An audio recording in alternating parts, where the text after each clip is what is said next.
नमस्कार दोस्तों, guide of man में आप लोगों का बहुत बहुत स्वागत है। आज मैं बात कर रहा हूं एसएपी के फर्स्ट लेक्चर की, जिसमें मैं आपको बताऊंगा कि P2P साइकिल क्या होता है।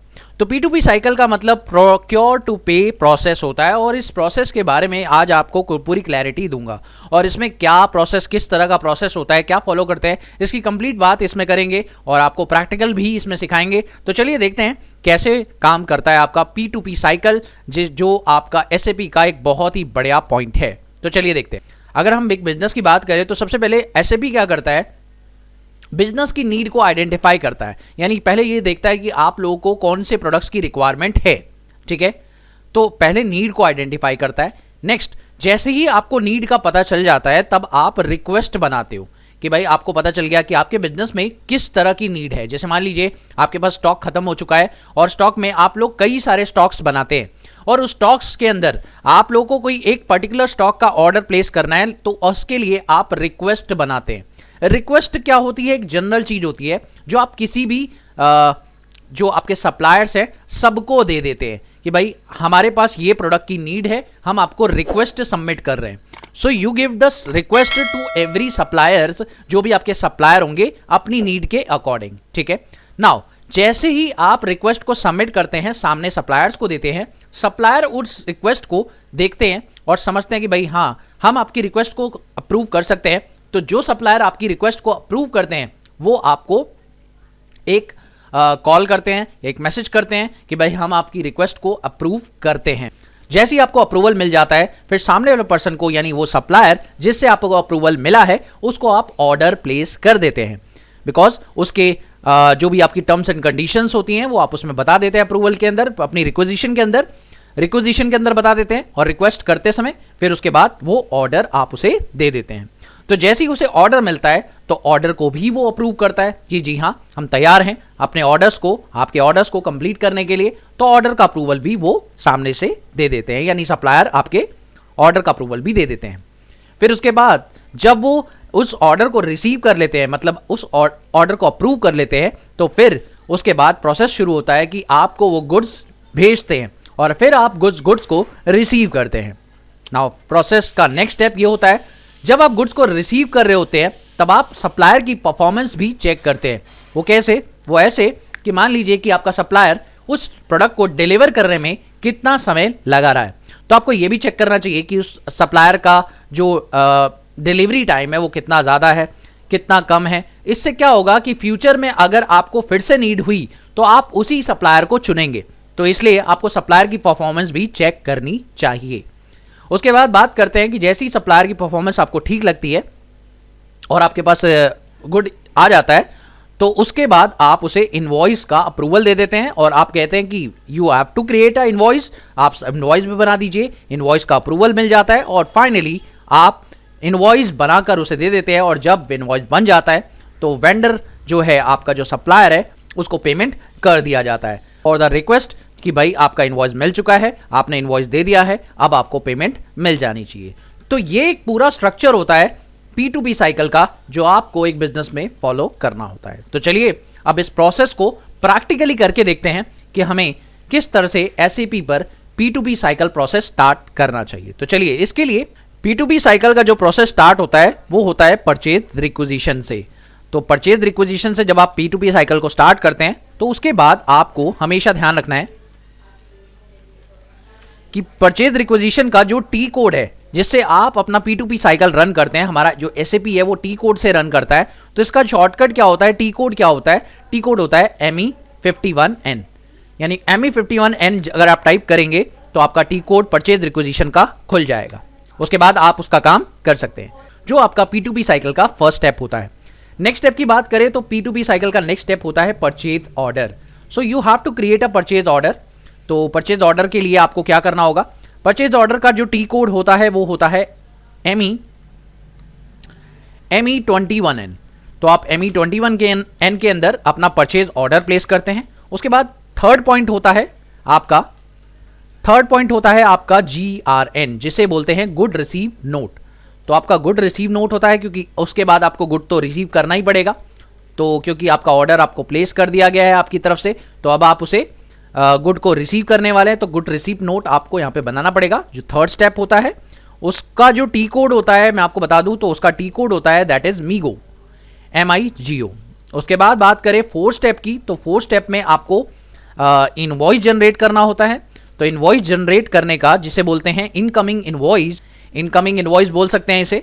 तो आप इनकमिंग इनवॉइस बनाते हैं और इनकमिंग इनवॉइस का जो टी कोड होता है मीरो, MIRO। उसके बाद बात करें 5th स्टेप जो कि है फाइनल पेमेंट्स का, यानी अब आपको आउटगोइंग पेमेंट्स करनी है, यानी पार्टी को पेमेंट करनी है, जो भी आपका वेंडर रहेगा उसको पेमेंट कर दीजिए। तो आउटगोइंग पेमेंट आप कैसे करेंगे उसके बारे में आप लोगों को पता चलेगा किससे। इसका जो टी कोड होता है वो होता है F-53।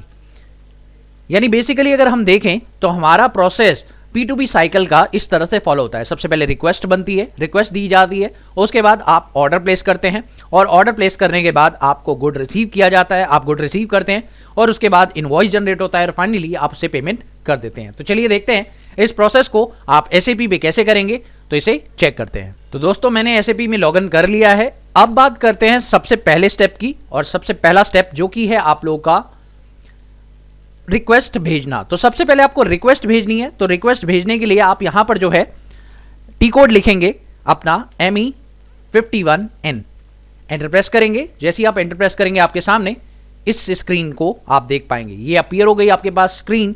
उसके बाद आप यहां पर डॉक्यूमेंट ओवरव्यू को ऑफ कर दीजिए क्योंकि आपको इसकी रिक्वायरमेंट नहीं है। उसके बाद आप यहां पर देखिए आपके पास 3 सेक्शन आते हैं।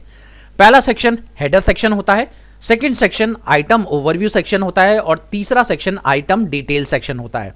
तो चलिए सबसे पहले बात करते हैं आइटम ओवरव्यू सेक्शन की, क्योंकि हेडर सेक्शन आप लोगों का ऑटो फिल होगा। रिक्वेस्ट बनाते समय आप लोगों को कौन कौन सी जानकारी है जो आपको देनी पड़ेगी ये मैं आपको बता देता हूं। तो जब आप रिक्वेस्ट दे रहे हो तो आपको कौन कौन सी इंफॉर्मेशन यहां पे फिल करनी है। सबसे पहले आइटम ओवरव्यू पे जाइए और जैसे ही आइटम ओवरव्यू पे जाएंगे आपके सामने कुछ इस प्रकार का जो है डायलॉग बॉक्स ओपन हो जाएगा। इसके अंदर सबसे पहला काम आपको करना है, आपको अपने मटेरियल का नाम डालना है, यानी जो मटेरियल आप रिक्वेस्ट कर रहे हैं सामने वाले से कि आप इसे मंगाना चाहते हैं, इसकी रिक्वेस्ट कर रहे हैं, तो उस मटेरियल को आपको यहां पे लिखना पड़ेगा। तो हम यहां पर SAP के अंदर ऐसा क्या होता है कि SAP के अंदर आप लोगों को बना बनाया मटेरियल मिलता है। इसके लिए आपको ना Alt+C प्रेस करना है टैली की तरह, आपको यहां पर बना बनाया मटेरियल मिलता है और उस मटेरियल का जो नाम है मैं आपको बता देता हूं। हमारे इस मटेरियल का नाम है दैट इज T-ST, और जैसे ही आप T-ST लिखते हैं आपका ये मटेरियल आपके सामने आ जाता है। उसके बाद आपको जैसे ही मटेरियल देते हैं T-ST, उसके बाद आपको प्लांट बताना होता है कि आप जिस मटेरियल का ऑर्डर प्लेस कर रहे हैं वो आपका किस प्लांट से प्लांट में आने वाला है। प्लांट का मतलब ये है कि आपका किस जगह पर आने वाला है, किस लोकेशन पर आने वाला है। तो प्लांट के बारे में आप यहां पे जानकारी देंगे। वो प्लांट होगा आपका 1000, क्योंकि आपकी कंपनी, ध्यान रखिए SAP में जब भी हम काम करते हैं तो हमारा सारा काम नंबरिंग पर बेस्ड होता है। यानी आप वेंडर बनाएं, आइटम बनाएं, तो हर चीज नंबरिंग पर बेस्ड होती है। इसका मतलब आप कोई भी चीज यहां पर नाम के बेसिस पर नहीं, नंबर के बेसिस पर क्रिएट करते हैं। और आप अगर आप देखें तो मैं यहां पे T-ST मैंने मटेरियल का नाम तो लिखा है, लेकिन आप एक चेक करिए इस मटेरियल का जो ID है वो 10 है। देख रहे हैं इस मटेरियल का भी एक नंबर है that is 10। Okay, now we check it कि हमारा जो 1000 है, अगर मैं एंटर प्रेस करता हूं तो देखिए 1000 के जैसे ही मैंने एंटर प्रेस किया आप देख सकते हैं 1000 के लिए जो गोडाउन आ गया है, इसका बेसिकली गोडाउन हमारा वो कौन सा है, बेस्ट रन जर्मनी। तो ये स्टैंडर्ड गोडाउन है, इसे आप यूज कर सकते हैं। और स्टैंडर्ड गोडाउन में आपका बेस्ट रन जर्मनी जो है स्टैंडर्ड गोडाउन आपका सामने शो हो रहा है। और आप एक चीज नोटिस करें कि आपको ये जो डिटेल्स है आपको प्रॉपर दे रहा है कि भाई आपका जो मटेरियल ID है वो क्या है, दैट इज T-ST। इसका मीनिंग आप प्रॉपर तरीके से समझ सकते हैं। जैसे कि आपने देखा होगा, आप टैली चलाते हैं तो टैली में आपको किसी भी मटेरियल का एक मेन नेम मिलता है। तो आप देखिए इस मटेरियल का मेन नेम है दैट इज T-ST। और अगर आपने देखा होगा कि आप एक मटेरियल का HSN कोड देते हैं तो ये जो 10 है ये एक तरह का HSN कोड ही है। और ये जो आप लोगों को यहाँ पे शॉर्ट टेक्स्ट दिख रहा है ये है प्रॉपरली मटेरियल का डिस्क्रिप्शन। तो मेरी बात ध्यान से समझ लीजिएगा कि आपको ये 3 चीजें यहां पर ऑटोमेटिकली बनाकर दे रखी हैं SAP ने, और आप इस चीज को इस तरह से प्लेस करेंगे। ठीक है, अब आपको यहां पर बतानी है अपनी क्वांटिटी कि आप कितनी क्वांटिटी की रिक्वेस्ट भेजने वाले हैं। तो मैं यहां पर अपनी क्वांटिटी डाल देता हूं कि कितनी क्वांटिटी का रिक्वेस्ट मैं भेजने वाला हूं। सो वी एंटर 128 पीसेस की क्वांटिटी। अब देखिए यहाँ पर पीसेस नहीं है, M2 को ही हम लोग पीसेस बोलते हैं, तो इसकी यूनिट ऑफ मेजरमेंट M2 होती है जो कि पीसेस बोली जाती है। इसलिए 128 क्वांटिटी का ऑर्डर प्लेस किया है, आप एंटर प्रेस करिए और जैसे ही आप एंटर प्रेस करेंगे आपके सामने कोई भी एरर मैसेज नहीं आ रहा है, और अगर एरर मैसेज होगा तो आपको ये बता देगा, ठीक है। उसके बाद आप आइए नीचे, तो नीचे देखिए आपको पूरी की पूरी डिटेल दिखाई देती है। ये देखिए मटेरियल कौन सा है, T-ST है, और उस मटेरियल का नाम क्या है वो भी यहां पर लिखा हुआ है, आपकी क्वांटिटी और डेट, कितनी क्वांटिटी का आप डिलीवरी कर रहे हैं, मतलब कितनी क्वांटिटी का आप रिक्वेस्ट भेज रहे हैं वो आपको यहां पे पता है। आपका रिक्वेस्ट डेट क्या है ये देखिए यहां पर दे रखा है, डिलीवरी डेट क्या है और रिलीज डेट क्या है। दोस्तों यहां पर सबसे जरूरी चीज है रिलीज डेट। अगर आप अपनी रिलीज डेट साथ रखेंगे तो प्रॉब्लम यहां पर ये होगी कि अगर आप इस एंट्री को आज करेंगे तो आपको दिक्कत होगी, आपकी एंट्री पास करने नहीं देगा। इसलिए आपको रिलीज डेट, ये देखिए बाय डिफॉल्ट सिस्टम ने ये सेट कर रखी है प्रॉपरली कि आपकी रिलीज डेट है एक दिन बाद, बट अभी मैं क्या करने वाला हूं, इस एंट्री को आज ही कर रहा हूं, तो इसलिए मैं अपनी रिलीज डेट को यहां चेंज कर देता हूं और इसको मैं आज की डेट ही डाल देता हूं, ताकि जब मेरा गुड मैं रिसीव करूं या रिलीज करूं तो मेरे को एरर मैसेज ना दे और मेरा जो प्रॉपरली है रिलीज हो जाए, ठीक है मटेरियल। तो यहां पर मैंने रिलीज डेट जो है 6/1 दे दिया है, ठीक है। उसके बाद बात करते हैं अगले सेक्शन की, जिसमें आपको दिखेगा वैल्यूएशन। इसका वैल्यूएशन ऑटोमेटिक हो रखा है, यानी इसके सिस्टम में बाय डिफॉल्ट जो करेंसी है वो यूरो करेंसी ले रखी है, क्योंकि ये जो कंपनी है हमारी एसएपी के अंदर ये आपकी फॉरेन कंपनी है, जर्मन कंपनी है, और जर्मन कंपनी का जो हमारा प्रॉपर वैल्यूएशन है वो यूरो में हो रखा है, इसलिए आपका ये वैल्यूएशन भी आपको छेड़ना नहीं है। सोर्स ऑफ सप्लाई में आपको ये बताया गया है कि भाई इसमें आप जो सप्लाई का सोर्स है वो कहां से डिमांड कर रहे हैं, इसकी डिटेल हम अभी नहीं बताएंगे क्योंकि हम अभी रिक्वेस्ट बना रहे हैं, और रिक्वेस्ट एक जनरल चीज होती है जो सभी के लिए होती है, इसलिए हम किसी पर्टिकुलर पर्सन से डिमांड नहीं कर रहे, उसके लिए रिक्वेस्ट हम लोग जो ये सोर्स ऑफ सप्लाई भरना चाहते हैं तो ये एक पर्टिकुलर वेंडर से रिलेटेड इंफॉर्मेशन है जो कि हम अभी नहीं देंगे। हम ये जो जनरल रिक्वेस्ट बना रहे हैं, रिक्वेस्ट है जनरल, इसलिए हम लोग ये रिक्वेस्ट ये डिटेल नहीं देंगे। वर्जन देखते हैं, वर्जन के अंदर आप बता रहे हैं यहाँ पर कौन है क्या है, उसके बाद आपका स्टेटस यहाँ पे बता रहा है कि आपकी आईडी ब्लॉक तो नहीं है, ये सारी चीजें, और यहाँ पर रिक्वेस्ट करने वाले का नाम, देखिए जो भी रिक्वेस्ट कर रहा है उसका नाम यहाँ पर आप दे सकते हैं, अगर आप चाहें तो रिक्वेस्ट करने वाले का नाम यहाँ पर एंटर कर सकते हैं, तो इसमें कोई प्रॉब्लम नहीं होती है। अच्छा, उसके बाद आप यहाँ पर बता सकते हैं नरेशन, आप किसी भी टाइप की नरेशन यहाँ लिखना चाहते हैं तो वो भी आप लिख सकते हैं। आप डिलीवरी का एड्रेस बताना चाहते हैं, वैसे तो ये बात डिलीवरी का एड्रेस मैंने आपको बता ही दिया था, प्लांट के हिसाब से आता है तो ये अपने आप ही आ रहा है, लेकिन अगर आप चाहते हैं कि कोई और डिलीवरी का एड्रेस आपके पास है तो यहाँ पर आप क्लिक करके उसका डिलीवरी एड्रेस भर सकते हैं, ठीक है। तो बेसिकली अगर कहा जाए तो एक परचेज रिक्वेजिशन बनाने के लिए सिर्फ 3 ही चीजें जरूरी होती है, वो है मटेरियल आईडी, उसके बाद आपको बताना होता है उसका प्लांट, और तीसरा आपको बताना होता है उसकी क्वांटिटी। बट चौथा इंफॉर्मेशन भी आप लोगों के लिए इसलिए मैंडेटरी हो जाता है, और वो है रिलीज डेट, क्योंकि ये सिस्टम के द्वारा ऑटोमेटिकली सेट होती है, बट ये अभी सेट हो रखी थी बट मैंने इसे चेंज किया है ताकि मेरी जो डिलीवरी है, जो रिलीज डेट है, बिजनेस से जो स्टॉक निकलने की डेट है वो आज ही पिकअप कर ले, क्योंकि मैं सारी की सारी एंट्री आज की डेट में करने वाला हूं, ठीक है। तो अब इस एंट्री को मैं करने वाला हूं सेव, और नाउ सेव किया, मेरे पास हो गया एक रिक्वेस्ट नंबर जनरेट। अब इस रिक्वेस्ट नंबर को मैं करने वाला हूं नोट, और नोट करके मैं कॉपी कर लेता हूं और यहां पर इसे नोट कर लेता हूं, ठीक है। तो चलिए ये हो गया मेरा रिक्वेस्ट नंबर जनरेट। चलिए बात करते हैं अगले स्टेप की, और अगला स्टेप क्या है, रिक्वेजिशन देने के बाद नेक्स्ट स्टेप होता है ऑर्डर प्लेस करना। तो अब पर्टिकुलरली रिक्वेस्ट रिसीव करी किसी वेंडर ने, और उस वेंडर ने अब उस वेंडर को मैंने ऑर्डर प्लेस करना है। तो रिक्वेस्ट को अप्रूव कर लिया गया है और अब मुझे उसे ऑर्डर लेना है, तो यहां पर मुझे क्या करना पड़ेगा, ऑर्डर बनाना पड़ेगा। तो अब मेरे को बाहर आने की जरूरत है, यहां पर लिखते हैं /n और बाहर आ गए, और अब लिखते हैं T code, that is ME21N, जो कि ऑर्डर का टी कोड होता है। अब आपको ऑर्डर प्लेस करना है उस वेंडर को जिसने रिक्वेस्ट को अप्रूव किया है। डॉक्यूमेंट ओवरव्यू ऑफ करने की जरूरत नहीं है, इसमें आपको डॉक्यूमेंट ओवरव्यू ऑन करने की जरूरत है, ध्यान रखिएगा। अगर डॉक्यूमेंट ओवरव्यू ऑफ हो रखा है तो आप इसे ऑन करिए, क्योंकि यहां पर इसकी रिक्वायरमेंट बहुत ज्यादा हो जाती है। चलिए बात करते हैं, सबसे पहले तो आपको यहां पर डालना होगा उस वेंडर का नाम, जो वेंडर आपका ये रिक्वेस्ट एक्सेप्ट करने वाला है। तो हम यहां पर एक फिक्स्ड वेंडर ले रहे हैं जो कि है 1000। आपका वेंडर जो भी होगा उस वेंडर का नंबर यहां पे डाल देंगे।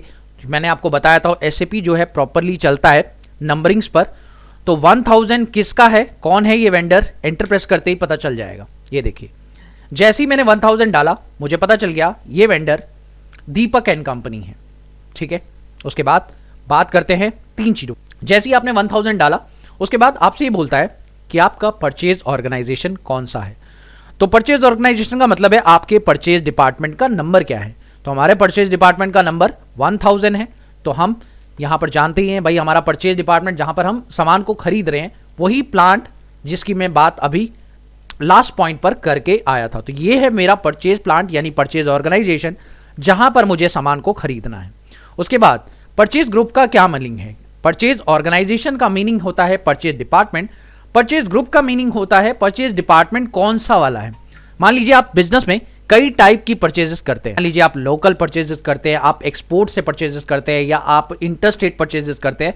तो आप जो भी परचेज करते हैं उसके अलग अलग ग्रुप्स होते हैं। तो यहां पर हमारे परचेज ग्रुप का जो नंबर है वो है 100। ठीक है, उसके अलावा हमारा जो कंपनी कोड है यानी जो हमारी कंपनी है उसका भी एक नंबर है वो है 1000। याद रखिएगा एसएपी में हम जो अभी काम कर रहे हैं हम एक सर्वर सिस्टम पे काम कर रहे हैं जिसका जो एक हमारी कंपनी है उसका। तो ऑलवेज जितनी भी एंट्री मैं एसएपी के अंदर करूंगा ध्यान रखिएगा उसमें सभी के अंदर कंपनी कोड 1000 ही रहेगा क्योंकि ये फिक्स्ड है, आप लोगों को इस सर्वर सिस्टम में मिल जाता है। This is a practice company और प्रैक्टिस कंपनी 1000 होती है आपकी। ठीक है, चलिए बात करते हैं। फिर से आप एंटर प्रेस करेंगे, जैसे ही आप एंटर प्रेस करेंगे फिर आपसे अगला सवाल पूछेगा। अगला सवाल है पेमेंट टर्म, मतलब जब आप इस वेंडर से डील कर रहे हैं तो वो जो आपको पेमेंट करने वाला है, मतलब हम इस वेंडर को पेमेंट किस प्रकार करेंगे, किस प्रकार पेमेंट करनी है, इस तरीके से हमें यहां पर पता लगाना है। तो इसके लिए हमें सर्च बार पर क्लिक करना होगा और यहां पे आपको कई सारे ऑप्शंस बने बनाए दे रखे हैं कि आप इमीडिएटली पे करना चाहते हैं या आप 30 दिन के अंदर 70% का डिस्काउंट देना चाहते हैं या आप कोई और मेथड इसमें से लेना चाहते हैं। तो ये हमारे हाथ में है कि हम मेथड कौन सा लेंगे, बट मैंने अभी यहां पर जो मेथड लिया है वो 0001 लिया है और 0001 जो है वो इमीडिएट पेमेंट का मेथड है, यानी इसमें आपको इमीडिएट पेमेंट लेना होगा, आपको कोई और ऑप्शन नहीं मिलता। मतलब ले सकते हैं और भी ऑप्शन, बट मैं यहां पे क्या कर रहा हूं अपने प्लान को 00001 पर सेटअप कर रहा हूं, जो कि मेरे पास पहले से बना बनाया प्लान था वो मैंने ले लिया है। एंटर प्रेस करते ही मुझसे दोबारा पूछता है। अब जैसे ही मैंने एंटर प्रेस किया अब मुझे कह रहा है अनेबल टू कैलकुलेशन स्कीमा, क्योंकि अभी मेरे पास ये अब मेरे को एक नेक्स्ट स्टेप करना पड़ेगा। इसके अंदर मैंने वेंडर ले लिया है, मैंने ये भी बता दिया कि मेरा ऑर्गेनाइजेशन क्या है, मेरा कंपनी कोड क्या है, सब कुछ मैंने बता दिया है। अब बात करते हैं मेन पॉइंट की। यहां पर जाएंगे आप सिलेक्ट वेरिएंट पर। सिलेक्ट वेरिएंट पर जाने के बाद आपको वो ऑर्डर ट्रैक करना है, वो रिक्वेस्ट ट्रैक करनी है जो आपने अभी अभी दी थी। तो अगर आप चाहते हैं कि आपकी वो रिक्वेस्ट ट्रैक हो तो उसके लिए आपको यहां पर परचेज रिक्वेजिशंस का ऑप्शन मिल जाएगा और जैसे ही आपको परचेज रिक्वेजिशन का ऑप्शन मिलेगा उस पर आप क्लिक करिए और जो आपने लास्ट रिक्वेस्ट दी होगी वो नंबर आपके सामने शो हो जाएगा। अगर आप देखना चाहें तो आप देख सकते हैं, ये देखिए यही वो नंबर है जो आपने लास्ट रिक्वेस्ट भेजी थी, वो आपके सामने रिफ्लेक्ट हो रही है और बस आपको इसे क्या करना है, एग्जीक्यूट करना है और जैसे ही एग्जीक्यूट करेंगे वो नंबर आपके सामने शो हो जाएगा। बस आपको क्या करना है, इस पर क्लिक करना है और क्लिक करने के बाद इस रिक्वेस्ट को अडॉप्ट कर लेना है। जैसे ही आप इस रिक्वेस्ट को अडॉप्ट करेंगे आपका पूरा का पूरा डिटेल यहां पर शो हो जाएगा। आप देख सकते हैं, ये देखिए मटेरियल पूरा का पूरा आपके सामने आ चुका है। अब क्या करना है दोस्तों, ध्यान से देखिएगा, मटेरियल की पूरी डिटेल आपके सामने आ चुकी है। अब आप क्या कर सकते हैं, इसमें अगर आप चाहें तो अपना प्राइस चेंज कर सकते हैं, यानी जो प्राइस आपको 500 रुपये दे रखा है आप चाहें तो इसे बदल सकते हैं, चेंज कर सकते हैं। बट अभी मैं इसे कुछ चेंज नहीं करना चाहता, मैं कोई डिटेल नहीं छेड़ना चाहता। तो मैं क्या करूंगा, इस एंट्री को एक्सेप्ट करूंगा। इस एंट्री को एक्सेप्ट करने के लिए बस मुझे क्या करना है, फाइनली सेव करना है। आप आइटम डिटेल्स देखना चाहें तो वो भी देख सकते हैं। ये देखिए आइटम डिटेल्स में काफ़ी सारी चीज़ें आप लोगों को मिलती है। ये देखिए आपको डिलीवरी बता रहा है, कितनी डिलीवरी है, शेड्यूल का टाइम क्या रहेगा, सारी चीज़ें आपको यहाँ पे इन्फॉर्म कर रहा है। हाँ, इनवॉइस के अंदर एक चीज़ ध्यान रखिएगा, यहाँ पर आप लोगों को टैक्स कोड देने की परमिशन होती है। अगर आप चाहें तो इस पर अपना टैक्स भी डिफाइन कर सकते हैं। और यहाँ देखिए आपको टैक्स के कई सारे टाइप्स मिलते हैं, तो यहाँ पर आप टैक्स का कोई भी टाइप सिलेक्ट कर सकते हैं। जैसे मान लीजिए मैं यहाँ पर टैक्स का H1 टाइप सिलेक्ट कर रहा हूँ, जिसमें आप देख रहे हैं कि इनपुट CGST और HGST 18% लगेगा इस पर। तो ठीक है, मैं ये वाला टैक्स टाइप सिलेक्ट कर लेता हूँ और इसी को मैं आगे अप्लाई करूँगा। उसके अलावा और कोई इन्फॉर्मेशन नहीं है जो आपको इसमें ज़रूरी है, बस आपको कंफर्म करना है कि आपका प्रोडक्ट यही है, इतनी क्वांटिटी आपने ऑर्डर दी है, 20 तारीख की डिलीवरी डेट है, 500 नेट प्राइस है। उसके बाद आप बस फाइनली इसे सेव कर दीजिए। सेव करते ही आपका ये जो पीओ नंबर है ये जनरेट हो जाएगा। तो देख सकते हैं आप लोग, आपका पीओ नंबर जनरेट हो चुका है। अब आप इसे कॉपी करिए और आप इसे भी यहाँ पर आप पेस्ट कर लीजिए। तो पीओ नंबर आपका जनरेट हो चुका है, यानी आप ये कह सकते हैं कि आपकी ऑर्डर इन्फॉर्मेशन भी कंप्लीट हो चुकी है। चलिए अब बात करते हैं फाइनली गुड रिसीव करने की।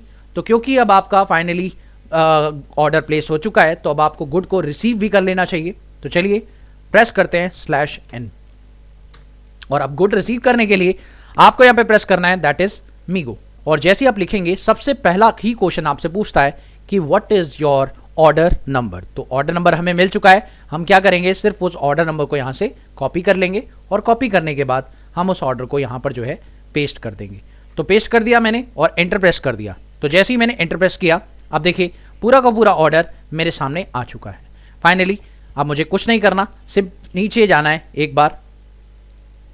पूरा का पूरा ऑर्डर मेरे सामने आ चुका है। फाइनली मुझे क्या करना है, मुझे थोड़ा नीचे जाना है और नीचे जाने के बाद ऑर्डर को कंफर्म करना है कि जो आपने ऑर्डर दिया था वो 128 पीसेस का दिया था। आपके पास डिलीवरी कितनी की हुई है, आपने गुड कितने का रिसीव किया है, आप लोग को ये बताना होगा। तो यहां पर आपको लिख देना है 128 पीसेस आप लोगों ने रिसीव किए हैं, उतने ही पीसेस आपने रिसीव किए हैं जितना ऑर्डर मैंने प्लेस किया था। दोनों चीजें मैंने इंफॉर्मेशन भर दी है। अब उसके बाद मैं यहाँ बता दूंगा अपना यूनिट जो कि है M2, और एक पॉइंट आपको और करना होगा, वो थोड़ा नीचे आइएगा और ये है आइटम इज ओके। यानी आपको ये बताना है, कंफर्म करना है कि कितना ऑर्डर आपने रिसीव किया है। दूसरा आपको ये कंफर्म करना है कि ये जो क्वालिटी है इस ऑर्डर की ये ठीक है, आइटम ओके है, इसलिए आपको इसको भी टिक करना होता है। यानी जब भी आप GRN करते हैं तो GRN करते समय आपको कंफर्मेशन देना है अपनी क्वांटिटी का और साथ में आपको आइटम ओके का बटन टिक करना है। जैसे ही आप ये करेंगे उसके बाद आप एंटर प्रेस करेंगे। अभी आप देखिए यहां पर आपका ओके सिलेक्ट नहीं हो रखा। जैसे ही आप एंटर प्रेस करते हैं तो अब आप चेक कर सकते हैं यहां पर आइटम इज ओके टिक हो गया है। और जैसे ही ओके टिक हो गया है, अब आप फाइनली इस ऑर्डर को सेव कर सकते हैं। तो ये देखिए मैंने ऑर्डर को कर दिया है सेव और फाइनली ये ऑर्डर आपका जनरेट हो गया। अब आपका डॉक्यूमेंट नंबर यहां पर आ चुका है। तो डॉक्यूमेंट नंबर को आपको कॉपी कर लेना चाहिए और कॉपी करके आपसे जो है यहां पर लिख दीजिए। अब फाइनली अब आप क्या करने वाले हैं, अब उस डॉक्यूमेंट से रिलेटेड आप इनवॉइस जनरेट करने वाले हैं। तो चलिए अब उस डॉक्यूमेंट से रिलेटेड इनवॉइस बना लेते हैं। तो इनवॉइस बनाने के लिए सबसे पहले आप क्या करेंगे, तो हम यहां पर आएंगे मायरो पर, जो कि हम इनकमिंग इनवॉइस बना रहे हैं। तो हम इनवॉइस बनाएंगे तो सबसे पहले हमें डालनी होगी यहाँ पर डेट, और डेट डालने के बाद सबसे पहला स्टेप हमें क्या करना है, उस ऑर्डर को लाना है यहाँ पर जो हमने ऑर्डर दिया था। तो ऑर्डर लाने के लिए आपको सबसे पहले इसे कॉपी करना है, आपका ऑर्डर नंबर, और ऑर्डर नंबर कॉपी करने के बाद यहाँ पर कर दीजिए पेस्ट, और पेस्ट करते ही एंटर प्रेस करेंगे। जैसे ही आप एंटर प्रेस करेंगे आपका जो ऑर्डर है यहाँ पर आ जाएगा। अब दोस्तों आपको बहुत ध्यान से एक काम करना है, सबसे पहले यहाँ पर वो अमाउंट लिखिए जिस पर आपको टैक्स कैलकुलेट करना है। तो पहले आप लिखिए 64,000 रुपीज़, और 64,000 रुपीज़ आप लोग का अमाउंट है बेसिकली। और अब आप यहाँ पर H1 टैक्स लीजिए और यहाँ पर कैलकुलेट टैक्स बटन पर क्लिक कर दीजिए। जैसे ही आप ये करेंगे तो आपको पता चल जाएगा कि आपका टैक्स अमाउंट 64 अमाउंट पर कितना है। 64,000 अमाउंट आपका टैक्सेबल वैल्यू है। ध्यान रखिएगा दोस्तों, 64,000 अमाउंट आपका टैक्सेबल वैल्यू है, और आपको इस सेल में वो अमाउंट लिखना है जो टैक्स इंक्लूड करके है। यानी अगर मैं आपसे कहूं तो इसमें आपको दो अमाउंट लिखने हैं। अगर मैं आपसे बोलूं तो इसमें आपको एक तो मेन वैल्यू ग्रॉस भी लिखना है। अगर मैं आपसे बोलूं तो इसमें आपको दो अमाउंट लिखने हैं, एक ग्रॉस प्लस GST। तो ग्रॉस प्लस GST कितना होगा ये आपको अभी पता चल गया, 64,000 रुपए तो आपका ये लिखा हुआ है, और 11,520 आपने अभी अभी चेक किया। कैसे चेक किया, आप 64,000 यहां पे लिखिए, और 64,000 लिखने के बाद उस पर कैलकुलेट टैक्स करिए, और जैसे कैलकुलेट टैक्स हो जाएगा आपको पता चल जाएगा कि आपका जो टैक्सेबल अमाउंट होगा वो कितना होगा। तो पता चल गया। अब इस सेक्शन में आपको अमाउंट लिखना है इंक्लूड करके, यानी इन दोनों को जोड़कर। ग्रॉस में 64,000 में आप GST 11,520 रुपए जोड़िए और इसे यहां लिख दीजिए। चलिए मैं करके दिखाता हूं। तो आपको क्या करना है, 64,000 में प्लस करना है 11,520 रुपए, और जो आया 75,520 रुपए। तो आपको यहां पे टाइप करना है, तो मैं यहां से ये हटा देता हूं। तो यहां पर आपको लिखना है 75,520 रुपए। तो ये अमाउंट आपको यहां पे टाइप करना है दोस्तों। देखिए 75,520 रुपए, और अगर आप अब एंटर प्रेस करेंगे तो अब आप देख सकते हैं यहां पर आपका एरर गायब हो चुका है। दोस्तों ध्यान रखिएगा, आपका एरर नहीं आना चाहिए, और अगर एरर आ रहा है तो ये सेव नहीं करने देगा। देखिए अभी आपका ग्रीन सिग्नल आ रहा है, इसका मतलब आप इसे अब ठीक कर सकते हैं। और अब आपको इस पर टिक कर देना है, क्योंकि आप इस ऑर्डर को ट्रैक कर चुके हैं, और यहां पर अपना लिख देना है नरेशन। तो बीइंग इनवॉइस, मैं लिख देता हूं नरेशन, बीइंग इनवॉइस, तो बिल इनवॉइस मेड बाय अभिषेक जायसवाल, और यहां पे लिख देते हैं 6 तारीख को, 6 जनवरी। जैसे कि मैं अपने इनवॉइस को ढूंढ पाऊं, क्योंकि इसमें बहुत सारे इनवॉइसेज होते हैं एसएपी के अंदर, अगर आप सेव कर रहे होंगे तो आप ढूंढने में आपको काफ़ी दिक्कत हो सकती है। तो मैंने अभी इनवॉइस बनाया, तो मैंने यहाँ पर अपना नाम भी लिख दिया और यहाँ पर 6 जैन लिख दिया है, ताकि मैं इस इनवॉइस को प्रॉपरली ढूंढ पाऊँ। अब मैं करने वाला हूँ सेव। फाइनली मैंने सेव पर क्लिक किया और मेरा मटीरियल डॉक्यूमेंट नंबर जनरेट हो चुका है। अब देखिए इसे मैं करने वाला हूँ कॉपी, और कॉपी करके मैं इसे कर लेता हूँ यहाँ पर पेस्ट। अब दोस्तों मुझे पेमेंट करनी है, और पेमेंट करने के लिए मुझे इसी बिल की पेमेंट करनी है। ध्यान रखिएगा, मुझे इसी बिल की पेमेंट करनी है। पेमेंट का अमाउंट आप लोगों को पता है, ध्यान रखिएगा क्या है, 75,520 रुपए। तो आपने देखा था 75,520 आपका पेमेंट अमाउंट है जो आपको पे करना है। तो चलिए सबसे पहले /n करते हैं, और यहां पर पेमेंट करने के लिए जो टी कोड होता है वो होता है F-53। आप यहां पे डालिए और एंटर प्रेस करिए। जैसे ही आप पेमेंट करने के लिए F-53 लिखेंगे, उसके बाद आपको यहाँ पे सबसे पहले डालना है डेट जिस दिन आप पेमेंट कर रहे हैं। तो पेमेंट करने की डेट हमारी इतनी ही है, सेम। उसके बाद आपको बताना है कि आपको पेमेंट किस मोड में करनी है, किस करेंसी से करनी है। तो हम INR, इंडियन रुपीज़ में आप पेमेंट करने वाले हैं, तो INR लिख देते हैं।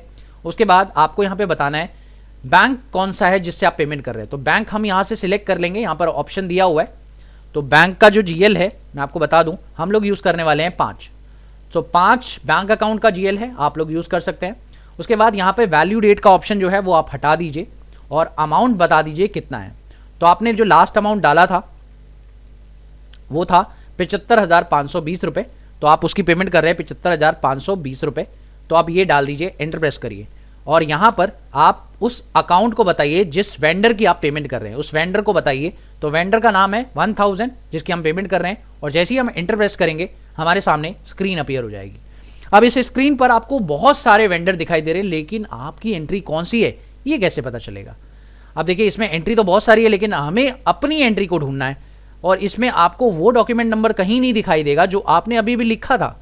देखिए इस डॉक्यूमेंट का नंबर कुछ अजीब तरीके का है, बड़े बड़े डिजिट में लिखा हुआ है, लेकिन आप लोगों को यहाँ पर दिख रहा है। तो डॉक्यूमेंट नंबर कुछ इस तरह से फॉर्मेट पे दिया हुआ है, यानी कि 4-5 डिजिट है, और आपकी इनमें से कौन सी है आपको ये पता ही नहीं चल रहा। तो अब आप इस एंट्री को कैसे करोगे, क्योंकि यहाँ पर आप लोगों को बहुत सारे अमाउंट दिखाई देते हैं। सबसे पहला काम आपको क्या करना है, जब भी आप आउटगोइंग पेमेंट पर आओ तो सबसे पहले आप एक काम करो, सबसे पहले सिलेक्ट ऑल आइटम कर लो। सिलेक्ट ऑल आइटम करने से क्या होगा, जितने भी आइटम्स होंगे वो सारे के सारे सिलेक्ट हो जाएंगे। फिर हमें एंट्री पास करनी है 75,520 रुपए की, वो हम कर लेंगे फिलहाल। और उसके बाद हमें क्या करना है, सबसे पहले डीएक्टिवेट कर देना है, यानी इसका बैलेंस अभी हमें 0 कर देना है, ताकि जब मैं उस एंट्री को ढूंढूं तो वो एंट्री 75,520 रुपए की दिखाई दे, और जो आपका असाइंड वैल्यू है वो 0 हो जाए। तो अगर आप लोग यहां पर सही वैल्यू ढूंढ लेते हैं तो उस पर आप डबल क्लिक करके रखिए, जैसे ही आप डबल क्लिक करेंगे आपका असाइंड वैल्यू 0 हो जाएगा, ध्यान रखिएगा। तो अब एक एंट्री को ढूंढना कैसे होता है आपको मैं वो सिखाता हूं। तो चलिए ढूंढने के लिए क्या करेंगे, क्योंकि इसके अंदर 1615 एंट्रीज हैं जिनकी पेमेंट नहीं हुई है। अब 1615 एंट्री में मेरी एंट्री कहां है, कब है, मेरे को ये ढूंढना है। तो ढूंढने के लिए क्या प्रोसेस फॉलो करेंगे, तो चलिए सबसे पहले मैं करता हूं यहां पर Ctrl+N और दोबारा से SAP खोलता हूं, और इसके लिए आपको यहां पर प्रेस करना है, दैट इज FBL1N।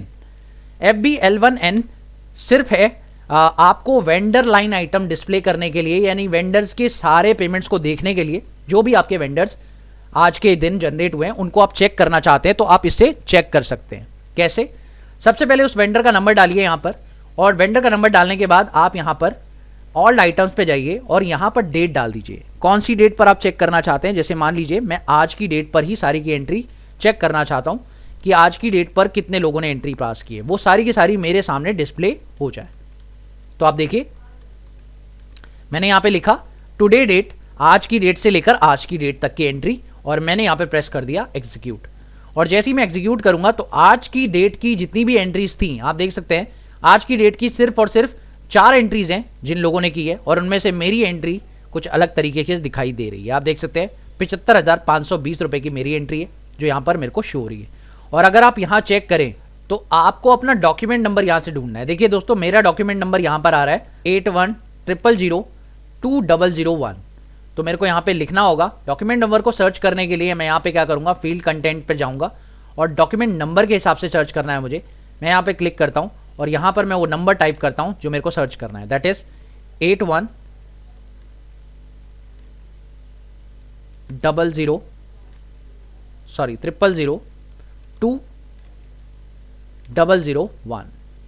तो मैंने ये सर्च किया, टिक किया और जैसे ही टिक किया आप देख सकते हैं वो डॉक्यूमेंट नंबर मेरे सामने शो हो गया। ये देखिए आ गया ना।